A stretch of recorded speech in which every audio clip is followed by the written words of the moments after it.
What we're gonna do is, to replace this cabin air filter is, we're gonna open the glove box. Once we open the glove box, right here in the side, we have this clip. What we're gonna do is pick it up. Next thing we're gonna do is, we're gonna take the sides right here, we're gonna press them in. Once we press them in, it'll come down. And here goes the filter. And all we have to do is just press right here, grab it, and pull it out. And this one has seen better days.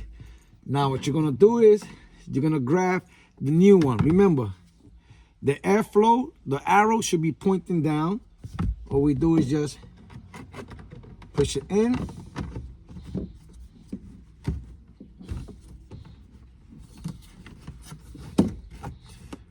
Once you push it in,